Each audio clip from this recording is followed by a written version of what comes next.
Hi, my name is Charlie Chuibaka. Welcome to Red Road Journeys. Back in the saddle again. And this is Red Road Journeys as we talk about all things related to the culture of recovery. Not so much clinical stuff, I mean, that'll weave its way in. I'm a licensed alcohol and drug abuse counselor in the state of New Mexico. Been doing that for about 18 years or so. And with me today, I have a special guest, my partner, Jackie. Hello, good morning. Could you tell us a little bit about yourself real quick? Okay, I'm Acoma Navajo. On my Acoma side, I am Sun Clan, Big Sun and Little Eagle. And my Navajo side, I'm Taran House and Saltwater Clans. And I am a mother of three, a grandma of three, and I am just recently graduated from the New Mexico School of Natural Therapeutics, so I will soon be a licensed massage therapist. What I wanted to talk about today was the first month. Again, in Red Road Journeys, we're talking about the culture of recovery, so I don't so much give clinical advice, and it's also mostly targeted towards people who've already decided to quit drinking and quit using. So that way, I'm not like trying to convince anybody, this is what you need to do. No, if you're watching this, hopefully you've already decided to quit. And this is more just what to expect. So kind of wanted to talk about, man, I remember that first month of being sober was crazy. I mean, that was a long time ago for me. That was way back in 1987. And I had been court ordered into rehab in Flagstaff. I don't even know what the place was called. We used to call it Trembling Hills because actually I think it was Coconino County Rehab. I don't know if that was its actual name, but we used to just call it Trembling Hills because everybody was there. It was like, I was the youngest guy. I was only 20 years old, and boy, counseling was different back then, that's for sure. My counselor was this ex-convict who had one of his testicles and his pinky shot off by his twin brother. And man, I think he was like from Tennessee or something. And that dude freaking hated me, man. Here's this long, bushy-headed Indian kid, and yeah, that first month was crazy. I remember going to like AA meetings, going to 12-step meetings, and it was just such a, I guess the main thing is I didn't know how to feel. I didn't know how to feel anything. I mean, I didn't know how to feel like crap. I didn't know how to experience grief, anxiety. I didn't even know how to feel anxiety because everything I felt before when I was drinking and using, drinking was the way I handled experiencing all my emotions. When I was drunk, that was the only way I could express that I love somebody. Be all, going to one of my bros, I love you, bro. You're my bro, man. Nobody cares about us. Or when I'm mad, God damn it, oh, I hate you. And that was the only way I could experience feelings and emotions and express them was being drunk. So being sober that first month, I didn't even know how to speak. I'd be sitting I remember sitting in meetings and just, I get a chance to talk and I'd be sharing what I thought was all heartfelt stuff, and then I'd look around, everybody's looking at me like, what the f*** is he talking about, Ozzy Osbourne would have been in that room and he would have going, what the f*** are you talking about? I needed subtitles underneath me because people were looking at me like, okay, keep coming back. Keep coming back. So it was just, my brain was just fried. But the thing is I did feel safe, and it's interesting because that's the same year, I think 1987, that a lot of Native scholars mark as the beginning of the Indians and Sobriety movement. So I kind of saw that in Flagstaff, it being a res border town, and so I kind of saw that, but it was just, I felt safe. I think that's a really important thing for a person's first few weeks, month is to be someplace safe. If that isn't at home, meetings is a great place for that. Absolutely. Yeah. So what do you recall about that first month? So my first month of recovery, so I kind of came in and out of the rooms for the first 6 months, and I had not decided yet to completely give it up. I was under the impression that I didn't have a problem with alcohol. I was still in very much denial because somebody had introduced me to AA meetings, and they had knew a little bit about my story, and was pretty much at my bottom, and they said, well, go to meetings. And my intellect was like, oh, I want to go to meetings. I want to like show these people some of my intellect stuff. You know, and I was, you know, well, because I was so young in my recovery, I was 25 when I first came into, 24. I was 24 when I first came into the rooms, and I had those yets that hadn't happened to me yet. So again, I didn't think I had a problem with alcohol. I thought I had a problem with everybody else, which is really what takes us to drinking in the first place. It's because we don't know how to do that interactions. We don't know how to say, you know, I love you, I care for you, I'm angry at you, I feel anxious, I'm whatever. We don't know how to have those feelings in a respectful way. We don't know how to express that respectfully. We're like, I hate you, or oh, I love you, bro, or you know, whatever, right? And so my first 6 months was just kind of in and out of the program, trying to figure out, you know, do I have a problem with alcohol?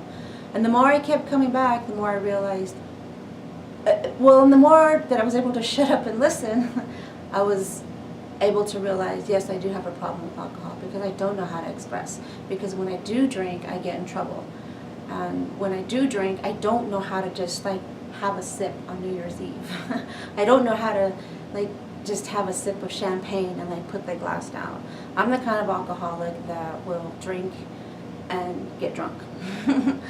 As soon as I can, as fast as I can, as hard as I can, and I'm going to drink everybody under the table, like as quickly as I possibly can. Is there any other way? Is there any other way to drink and smoke and use? Yeah. That's the way that I use, and that's what made me think, oh, I guess I do have a problem with this living thing. And so, you know, I'm the type of drunk that like, and I'm going to share a quick story right away. Sure. But like I remember we went out, a bunch of us, we went out to go do something, we were driving and whatever.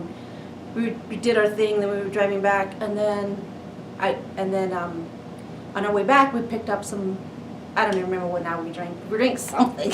Yeah. And that was the other thing, how I knew I was an alcoholic, because I didn't care what I drank. Yeah. And I didn't care what I used. I just needed to use because I didn't know how to deal with this. So we were drinking whatever, using whatever. I'm sure we were smoking and not cigarettes. We were using. And then by then it was nighttime and we got out of the vehicle, and because we needed to make a pee stop. And you know, we pull over and everybody else is okay, right? Except for me. and I go pee and I roll around in the mud because I can't keep my balance right. And I don't remember anything else thereafter, right? And so when I got home, they brought me home, they dumped me off on my doorsteps, and I woke up with pee mud on me. And so to me, that story always sticks to me, because now, you know, being in sobriety for whatever amount of time, I'm like, oh my gosh, I definitely had a problem with alcohol, and I still have a problem, because, and I say that in a way that I know that if I were to go out drinking again, I would end up with pee mud on myself again. You sure you weren't just dribbling? No, I was not. All right, hold on one second. And the other thing about that's how I drank was I would like drink so hard, so fast that I would puke it out. And most people are going to be like, oh, well, I think I just should go to bed for the night, maybe not touch it the next day. I was the alcoholic. I would write myself and just keep drinking. Yeah. That's how I knew I had a problem. At the time, it didn't seem like I had a problem. It just seemed like I just wanted to keep partying. You know, a lot of people don't know that when you drink that much and you're puking, that's actually the brain has activated the poison control center in the brain and the body, and like the diaphragm and everything tightens up and pushes up. It's the body's basically doing everything to get rid of this poison, which is the booze. So when you see somebody drinking and they're puking, that's basically alcohol poisoning. You know? I mean, yeah. And I constantly did that. I didn't just do it once or twice. I mean, it was a constant thing for me. Puke it, wiping it off, and just keep drinking. Was it like faucet puking? You'd be like turning on the faucet. Like, yeah. Look like Godzilla. Yeah. Yeah, it was Godzilla. And so my first month in recovery then was like, what is everybody talking about in these rooms? Why are they talking about how it was, what it's like now? What are they talking about? I had no idea. I had to like really shut up and just listen and admit that I do have a problem with alcohol. and I had to admit that my life was unmanageable. And I knew it was because that's what I was doing in my drinking. And so when I was able to do that, I was able to go just like quiet my mind for just a moment in that meeting, for just that 1 hour in that meeting, and just say, oh, I want what these people have. You know, I think that's a real important thing, is being around like-minded people. I know when a person quits drinking that first month, actually, there's a lot going on with the brain. Basically, the brain, alcohol affects everything. I mean, even fingernails and hair. A lot of people think, like, when they drink, say you drink a 40 and you'll take a wee. You know what, you're actually not peeing out any alcohol. Maybe a wee tiny bit, but the body's already absorbed all that alcohol. And so, I mean, it really saturates everything in our body. So the brain, actually, when a person quits drinking, that first month is going to be pretty cuckoo. Things, you're going to feel like you're going crazy, man. I mean, there's going to be insomnia, fatigue, you're going to be irritable, mood swings, anxiety. I mean, there's going to be all kinds of stuff. And basically, that's because the brain is cleansing. So it's like rebooting. It's like when a computer has to reboot itself. Chemically, that first month, if you've really been partying a lot, that first month your brain is basically chemically rebooting. So that's why being someplace safe, like in rehab or something, is a good idea.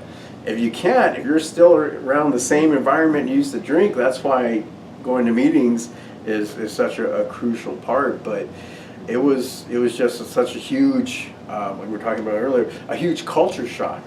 I mean, I didn't know nothing about, you know, much less experiencing my emotions, but seeing other people, you know, go through this stuff. That was the one thing I could like make this little psst, psst, connect in my brain, was that these people quit. I did believe them. I did believe them, and that was enough for me to keep coming back. So and that was the other thing too. Like when I like I said, I came in and out of the rooms for the first 6 months, and I remember I was sitting there, you know, at the time the name of the group was Living Sober. One day it dawned on me.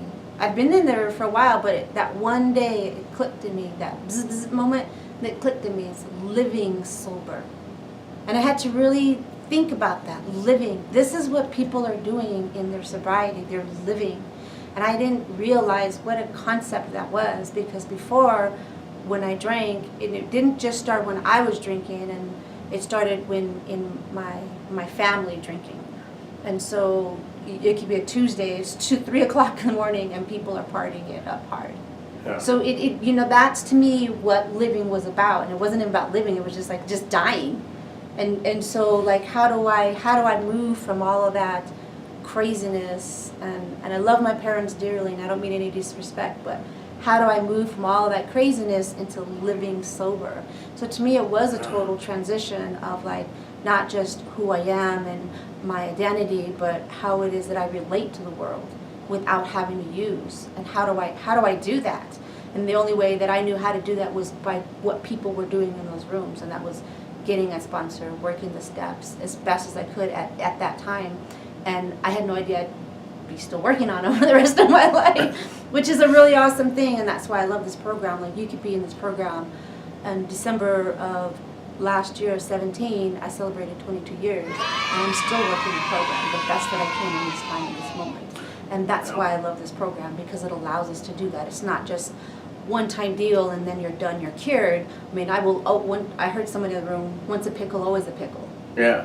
And Right. once you're pickled, you can't become a cucumber. You can't become a cucumber after that. Yeah. I'll always have to deal with my alcoholism on different levels. It's a way of life. It's a way of life. That's I'll what they- always have to live with that and deal with it the best that I can in this moment. And that's why I love this program. And what we're going to talk about next video is actually a way of life, culture, right? Culture of drinking and the culture of recovery. So come back and join us again, and we'll see you really soon.